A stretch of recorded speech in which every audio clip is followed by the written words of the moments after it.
জিরে মরিচ বাটা দিয়ে কই মাছের এই রান্নাটি খুবই টেস্ট হয়। যদিও এটা জিরে মরিচ বাটা দিয়ে ঝোল হয়, আমি কিন্তু আজকে ঝোল না করে মাছটা কষা করেছি। তোমাদের আন্তরিক শুভেচ্ছা জানিয়ে ভিডিওটি শুরু করলাম। আশা করি তোমরা সবাই ভালো আছো। আমাদের মাছ দিয়ে যায় খোকন। ছেলেটি যে প্যাকেটের মধ্যে কই মাছ তুলছে, নয়তো প্যাকেটে না তুলে কই মাছগুলো ছিটকে ছিটকে বেরিয়ে যাচ্ছিল। যাই হোক, কই মাছ ভালো করে ধুয়ে, খুব আঁশ থাকে, খুব শক্ত মাছ, ভালো করে ধুয়ে লবণ হলুদ মাখিয়ে রেখেছি।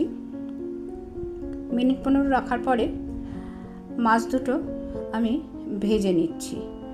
একটু খুব যে কড়া করে ভাজতে হবে তা নয়, আবার বেশি নরম করেও ভাজার দরকার নেই। বেশি নরম করে ভাজলে কীরকম একটা আষ্টে গন্ধ লাগে। এই আষ্টে কই মাছের একটু আষ্টে গন্ধ লাগে বলেই আজকে আমি মাছটায় একটু পেঁয়াজ দেবো। পেঁয়াজ, টমেটো, আদা বাটা এসব দেবো। এবার সেই মাছ ভাজার তেলটাতেই আমি শুকনো লঙ্কা আর জিরে ফোড়ন দিয়েছি। তেজপাতা দিয়ে দিলাম। দিয়ে ফোড়নটা ভালো করে ভাজা হলে পরে আমি অল্প একটু পেঁয়াজ কুচি দেব। শুধু পেঁয়াজ কুচিই দেব, আমি আর রসুন দেব না। রসুন দিলে জিরে মরিচের গন্ধটা ভালো লাগবে না। এবারে টুকরো করে কাটা টমেটো দিয়ে দিলাম।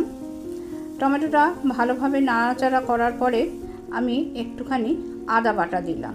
আদা বাটাটাও কম দিতে হবে। এইবার দিয়ে দিচ্ছি জিরে মরিচ, আমি ভেজে গুঁড়িয়ে রেখেছিলাম সেইটা দিচ্ছি। তোমরা বাটা দিলেও দিতে পারো।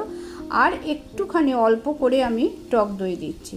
রান্নাটা খুবই অল্প, তাই সব কিছু পরিমাণই অল্প অল্প লাগছে। এবার মশলাটা ভালোভাবে কষিয়ে নিচ্ছি। জিরে মরিচ, টমেটো, দই, লবণ, হলুদও দিয়ে দিয়েছি। সব কিছু দিয়ে ভালোভাবে কষিয়ে নিচ্ছি। এই রান্নাটিতে কিন্তু কাশ্মীরি মির্চ দেবেন না। কাশ্মীরি মির্চ দিলে কিন্তু জিরে মরিচের ভালো গন্ধটা চলে যাবে।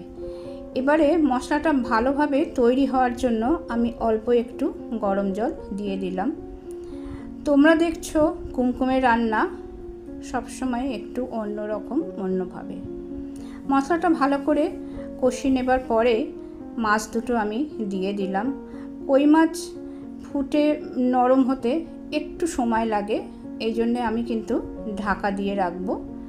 মিনিট 15 ফোটাবার পর জিরে মরিচের কই রেডি হয়ে গেছে। আমার মা ছোটোবেলায় ফুলকপি, বাঁধাকপি, আলু দিয়ে কই মাছের এই জিরে মরিচের ঝোল করতো। জিরে মরিচ দিয়ে মশলাটা কষাতো না, মা ডাইরেক্ট ঝোলের মধ্যে দিয়ে দিত। দারুণ টেস্ট হতো। যদি সম্ভব হয় একদিন তোমাদের দেখাবো। এবার বলো তোমরা কে কীভাবে কই মাছ রাঁধতে ভালোবাসো, কীভাবে খেতে ভালোবাসো, আমাকে কিন্তু অতি অবশ্যই জানিও। কই মাছ খুব টেস্ট হলে কী হবে, এর কাঁটা কিন্তু খুবই শক্ত। বাচ্চারা খাওয়ার সময় কিন্তু সাবধানে খেতে হবে। ভিডিওটি এখানেই শেষ করছি। সবাই ভালো থেকো। ধন্যবাদ।